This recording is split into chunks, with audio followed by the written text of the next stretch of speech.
Marami yung nagtataka, bakit naging involved ako masyado? Yes. Pinaliwanag ko, it all started with Sergeant Cotesa. And hindi ako papayag na yung nangyari dun kay Sergeant Cotesa ay mangyari sa 18 Marines. Bilang panawagan na rin muli sa ating gobyerno, partikular kay Ombudsman Boying Rimulya, na ginamit na niya yung affidavit ni Sergeant Cotesa, nananawagan ako na tulungan na. Total naman technically, kasama na natin kasama na ninyo si Sergeant Cotesa. Yung kasong inilalaban ninyo ay galing sa mga pananalita ni Sergeant Cotesa. Ang 18 Marines, katulad na nabanggit ko, nagtatago naman sila, maingat, pinoprotekta ng pamilya, pero nung kay Sergeant Cotesa, hindi ganon yung nangyari eh. So I have here yung video clip ng phone call nung asawa niya. Ang nangyari was, may tumawag, kasi nung hindi nadadalo Sergeant Cotesa, may lalapit sa kanyang ex-marine na kasama niya, ibibigay yung telepono. So ang nangyari lang, siya mismo nag-video record yung asawa. At nagsasalita Sergeant Cotesa. This happened last year.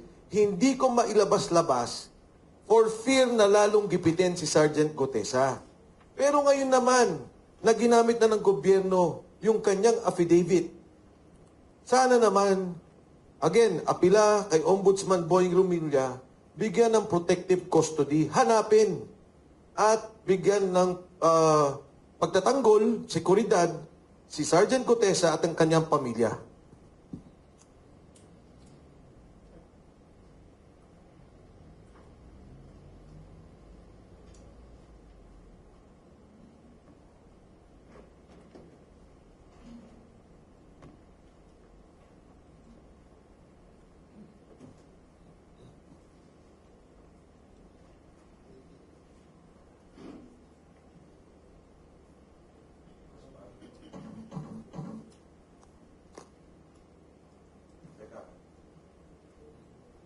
Okay, Sis Larissa. Yeah, okay na Okay. Hindi pa nakuha yung volume.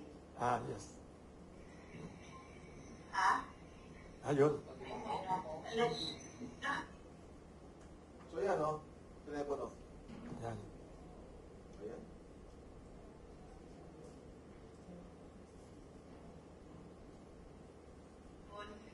Lumilipat ba? Pinatong ko kasi pumunta. Telefon. Lumilipat ba? Hello? Ayan, ito ka na? Matulog ka na?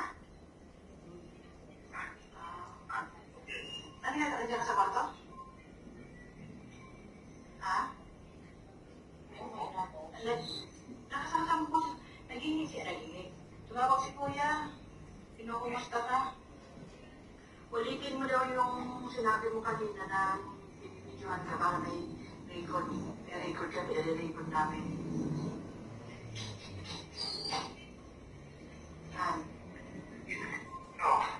Yung tungkol dun sa affidavit na sino ba may gawa ng ikaw o sila?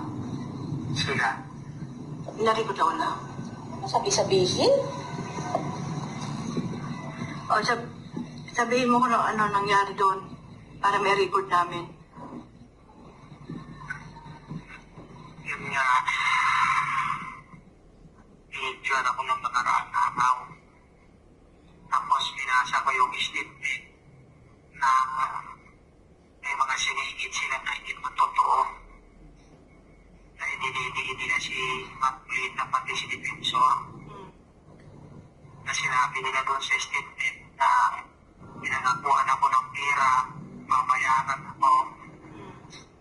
At sinabi pa doon na hindi kasi wala akong alam doon sa delivery doon sa bahay ni Cortez. Yun lang mo nakalagay doon na ayaw mo dapat pirmahan. At hindi naman ako gumawa ng statement na yun, sila naman. Yun lang ang pinirmahan mo. Yun lang. Yun lang yung nasingit doon sa ano ko. Saan ba yan? Sa pinakahuli? Hindi na sana yun. Parang Gitna? 9 sa 12 yung kita ko doon.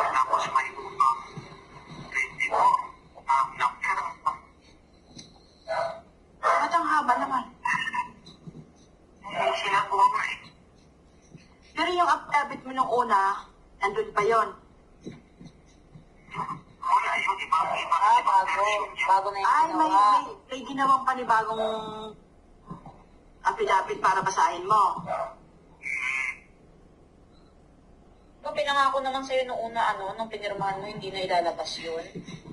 Sabi nila, hindi lalabas. Bakit ka pa nila pinabasa? Anong sense nun? Hindi ko alam po. Ano, idadalhin daw sa korte para mawala na yung kaso ko. Hmm. Yun yung sabi. Nung ayaw mong basahin, anong ginagawa nila sa'yo? Pinipilit akong basahin ko eh. Kaya wala ko magawa.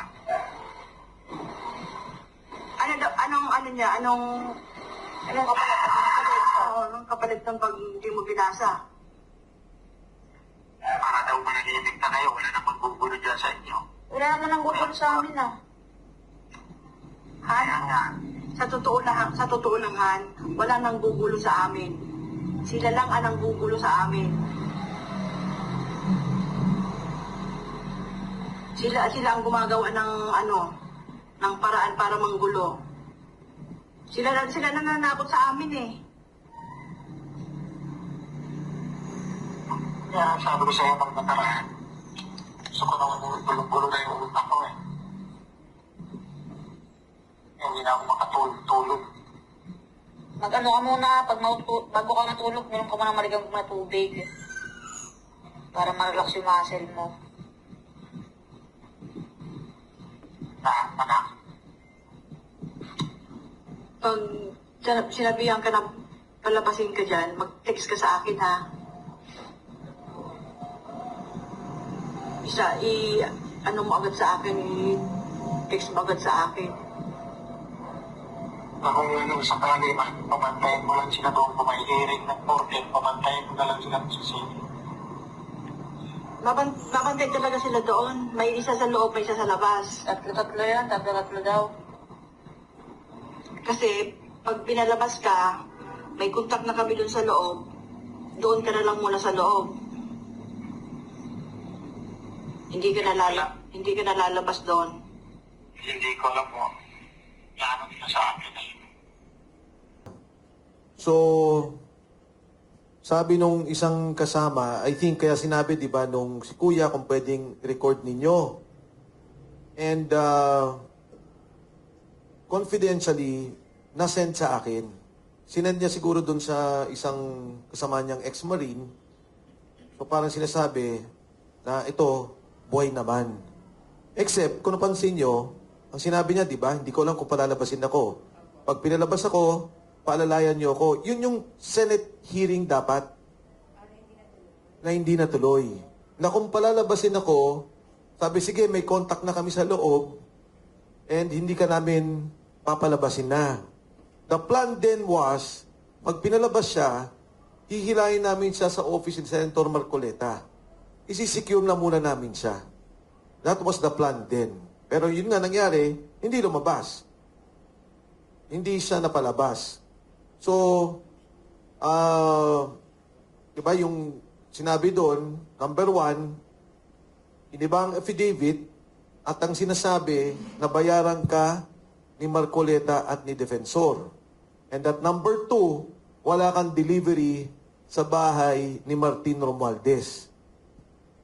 Kaya, ito yung panawagan ko ngayon. For the longest time, nanahimik ako, tinitiis ko yan, kung ano yung ginawa nila kay Gutesa. Pero ngayon naman, ginamit na ninyo sa kaso. Kasama nyo na sa kaso, sinabi nyo na yung mga sinasabi niya ay sangkap doon sa final kay Speaker Martin Romualdez. And nananawagan ako kay Ombudsman na kung maaari, within his authority, within his sphere of influence, ay maprotektahan na. Makuha si Sergeant Gutesa, mapalabas na at maprotektahan siya at ang kanyang pamilya. Dahil ang paniwala ko, Wilson, kung siya lang, hindi matatakot si Gutesa. Kung siya lang, hindi atras. Pero, again, narinig nyo naman, di ba? Sabi, titigilan na kayo. Sinabi niyang kaso, aatras yung kaso sa'yo, yun yung kaso sa affidavit na i-file sa Manila. Na sinabi doon na siya ang kakasuhan pa. So, yun yung binabanggit doon. So, again, thank you sa inyong lahat for that opportunity. Kasi ngayon ko lang ito nilabas. First time. And I hope that this will help Gutesa and his family. Dahil, again, siya ang kakampi ng ombudsman sa kasong to. For the record, sir, buhay po ba si Gutesa o hindi? Ang last na nakuha kong information, Oo. ang sabi nila is buhay, and sabi nila kasama daw yung pamilya. As kung saan, Wow. hindi ko alam. Pero I'm sure hindi din siya abroad. Kasi makikita naman sa records kung nag-abroad eh. Oo. So you don't know, sir, who is in custody now of Gutesa? Exactly. Hindi ko alam. Hindi ko alam. But Napaka... definitely, Secretary de Tesor, Gutierrez may hawak. Not that you don't know necessarily kung ano yung exact na agency or unit, pero gobyerno po ang may hawak. Nare-recall ninyo before ang kiniklaim ko Marines? Yeah, I was standing by that word. Although ang problema ko kasi, delayed ako eh. What do I mean? Pag sinabi kong nandito siya, wala na siya doon. Pero galing siya doon. Diba? Pag sinabi kong mukhang nandito na siya, so, kasi yung information na nakukuha ko, hindi naman mabilis eh. Hindi naman siya ang kausap ko kaagad or the family. Grabe, parang suspense na to. Grabe, lalo pa si Serye. Ay, may tanong kaya. Yes. Di ba before humarap po siya doon sa Senate, paano po siya, sino po kumuha sa kanya dinala kung saan lugar? Oo. Paano po nangyari? Ano legally ang process? Paano siya nawala? Kasi ang nangyari doon, Wilson, when we were Yes. talking, nakaupo kami. Oo. Binasa niya yung kanyang affidavit. Tapos Oo. sabi ni Senator Marcoleta, Oo. sabi, Sarge, ilagay mo doon sa huling provision Oo. yung protective custody. So sabi niya, okay. So kung panoorin niyo yung Senate hearing, sinabi niya na umiling po ako Oo. na bigyan ako ng proteksyon Oo. ng Senado. Nung in the middle of the hearing, na pinapanood ko siya, nagulat ako, ang sabi na niya, hindi ko na ho kailangan ng proteksyon ng Senado o proteksyon ng DOJ. Diba ganun yung nangyari? Tapos sabi, tinanong siya ni Senator Bato. Sabi, iba talaga yung Marines. From there, alam ko napunta siya sa Marine Compound. Kasama nung MC2. Sa pagkakaalam ko ha, MC2.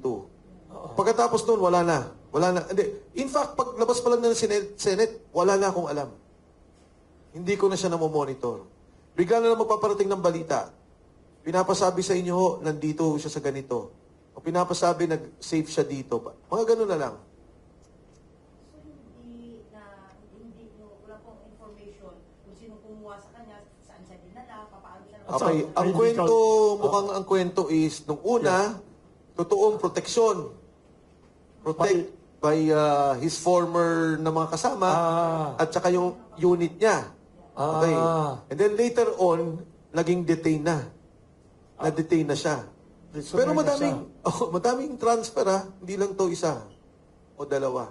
Pero last update nyo, kung wala kang alam kung One. saan siya exactly. Buwan na. Last update ko, buwan na. Wala ka namang communication sa pamilya. Wala. Again, Kung ano yung whereabouts niya. Family po. noong December, December pa yun. nagparating ako dun sa asawa. Sabi ko, pwede bang ilabas ko na to, mag-file na tayo.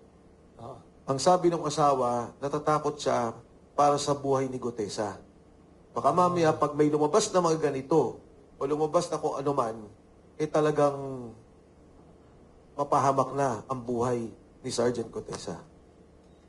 Sir, anong deal mo o challenge mo kay Ombudsman Remulla na ilabas siya in public para magkaalaman kung talagang safe siya o ano? Actually, hindi naman ako, it's not a challenge or it's not a dare to Ombudsman Remulla, more of an appeal. Okay. Na Ombudsman, Boying, eto na yung kaso mo, andito si Gutesa, sa kaso mo, isa siya sa mga halagang bahagi o pundasyon na ifinail mong kaso, humingi ako ng tulong. Na kung maaari, malocate niya na si Sergeant Gutesa at maipalabas niya at mabigyan niya ng proteksyon. Kasi you have to understand dati, medyo ang pananaw mo laban eh. Di ba? Away eh. Ang pananaw mo, ginigipit yung tao, pati yung 18 Marines gigipitin. Kaya ayoko, hindi ko nilabas to. Pero ngayon na nakita ko na material siya doon sa kaso ni Ombudsman Remulla, humingi ako ng tulong at umaapila na kung maaari matulungan siya. Sir, do you have a chance communicating with the ombudsman? No, none. Ah, So, balik tayo doon sa pagsasampa ng kaso ni Ombudsman kay Martin Romualdez. So, wala ka pang nakikitang motibo dyan, sir? Kasi baka mabudol na naman tayo. parang possible ba na mahinang case or fake case? Yan ba sinasabi niya? Tapos, Tama. may ganyan ba possibility? Maraming ganyang mga reaksyon sa katotohanan. Kaya nga ang sinasabi ko nga, kung kinakailangan pa ng pagtulong mula sa 18 Marines, tutulong pa sila para lalong mapalakas ang kaso. Pero alam nyo, itong kasong to kasi, pag i-final to, plunder, kulong kagad eh. Habang nag-hearing ng kaso. Walang bail yan, ano? Walang bail. Plunder. Oo. Kaya, naintindihan ko naman yung pangamba ng iba na baka budol-budol, baka skripto. Pero mabigat to eh.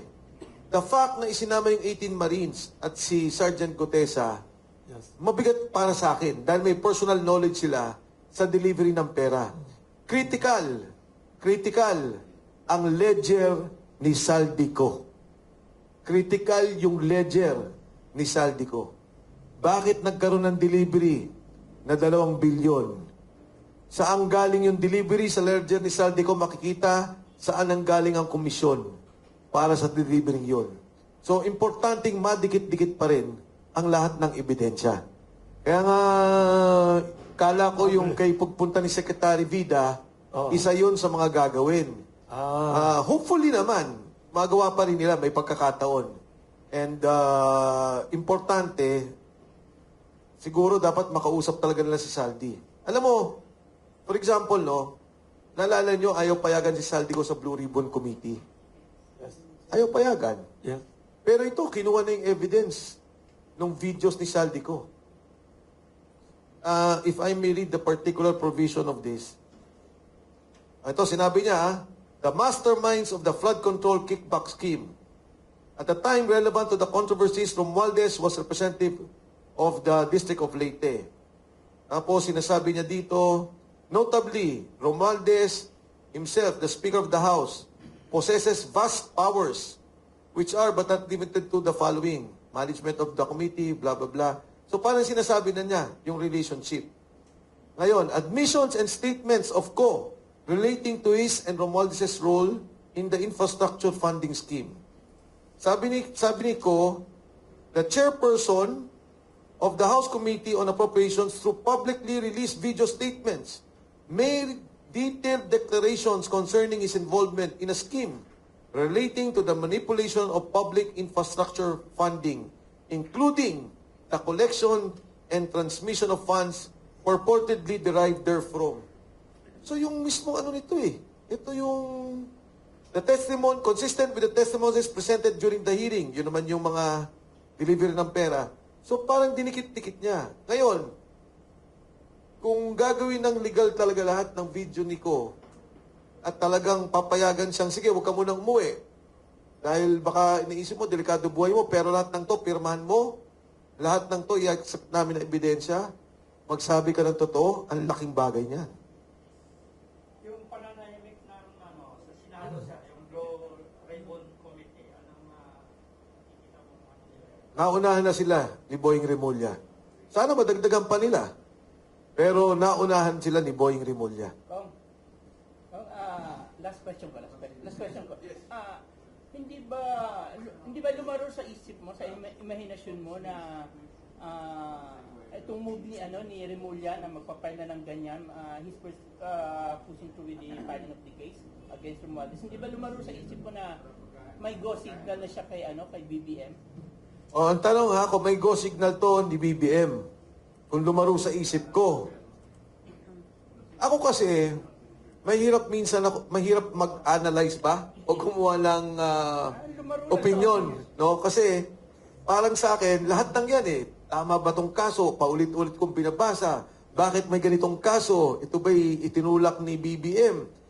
Ang para sa akin lang, lahat ng yan lumaro sa isip ko lahat.